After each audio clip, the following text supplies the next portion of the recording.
Take me out to California.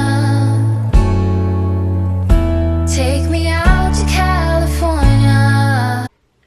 Hi guys, okay, so it's day 4 of Vlogmas, and yeah, you've already realised that I didn't do day 2.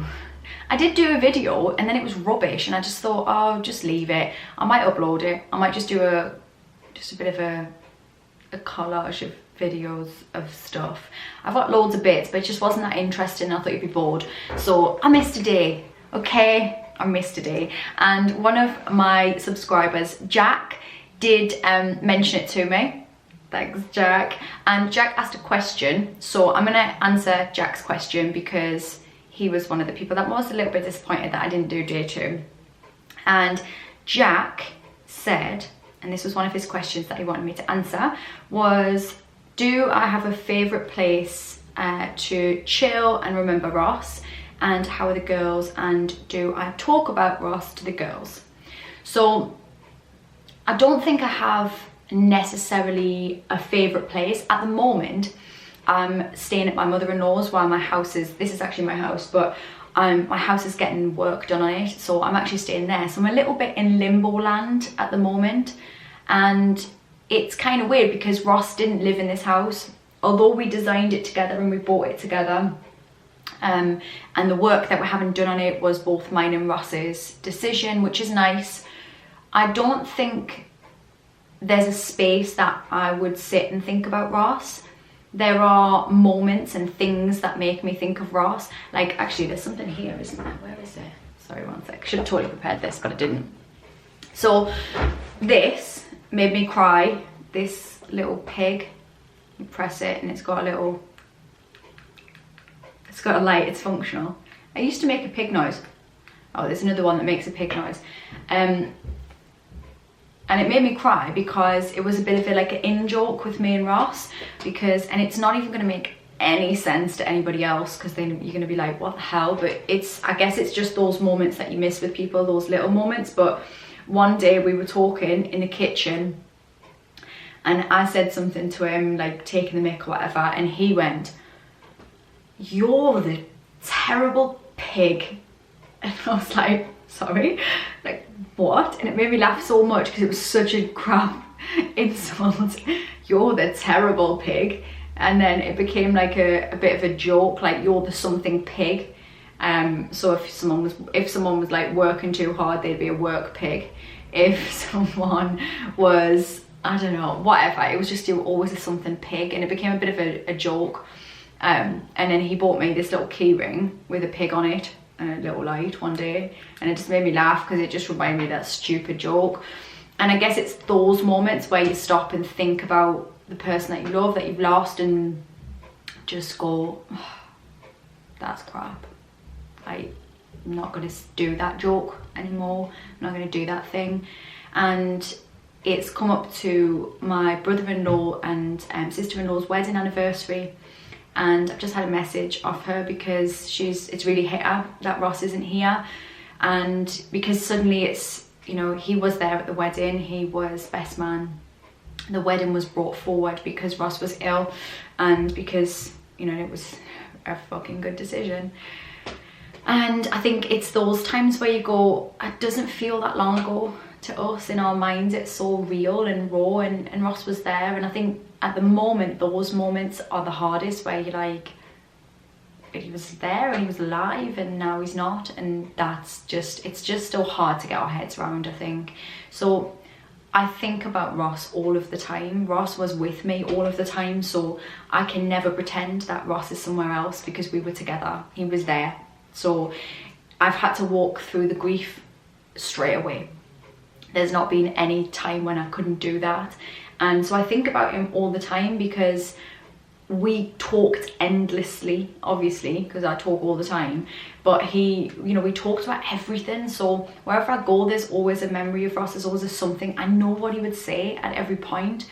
So I think about him all the time. There's barely a moment in the day when I'm not thinking something. And obviously here where I am, this is my home. So all our stuff is here. There's stuff everywhere that is Ross's, that you know, there's things that we did together.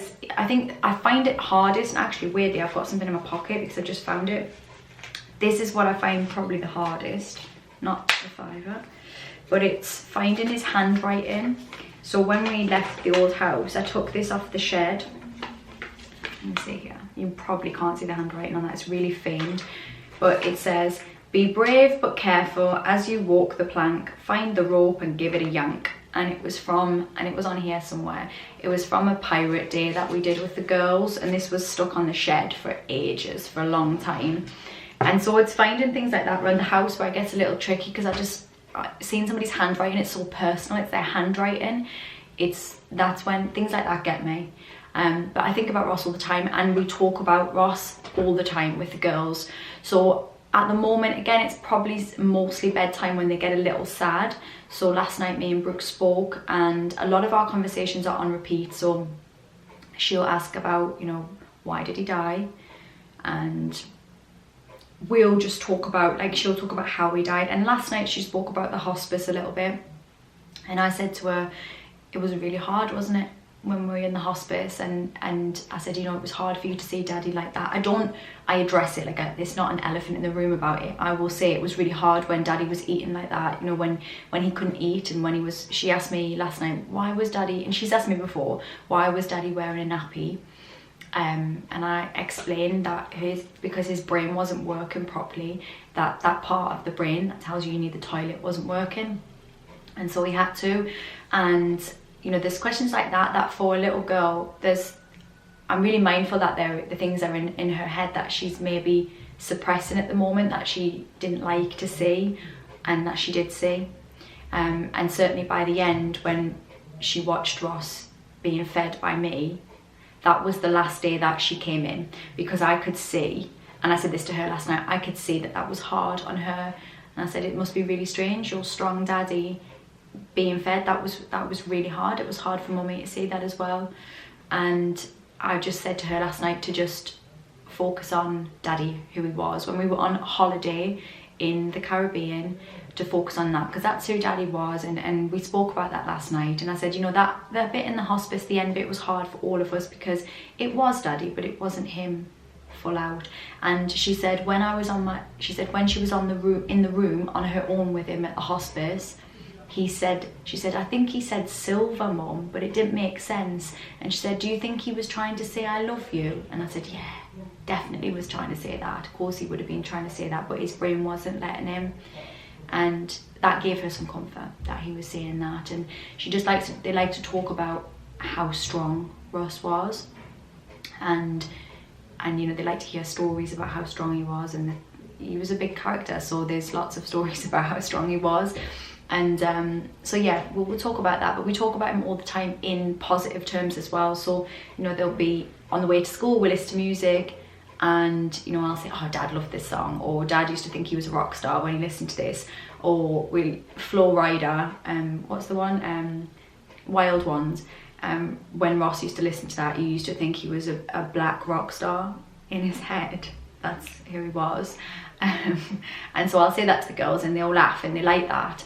So there's a lot of positive talk about him. But yeah, it's one of them. We talk about him all the time, and you know, I don't think we sort of at this stage sit down and actively just think about him, but we don't not either. There's just not sort of a space where we do that.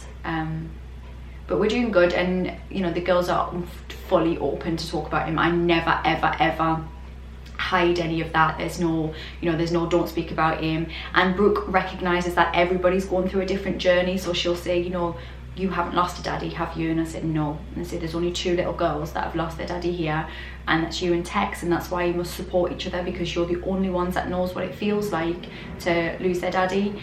And you know, and she'll say, you lost your husband, didn't you, and that makes you sad. And I say, yeah, and it's all different, isn't it? And we recognize that, and we talk about that, and I think it's really useful for them. But I'm now gonna have to go, because today I'm getting some concrete floor put in, and I can see them doing it outside, and I think it's going in, and I want to video it, and I want to let you guys see what's happening, because it's going to be exciting. Thank you for your question, Jack, and I will try and keep up with this Vlogmas. I'm a natural rebel, so I try and break my own rules as well. what are you gonna do? Speak to you soon. Bye. I feel the day is coming to an end, and I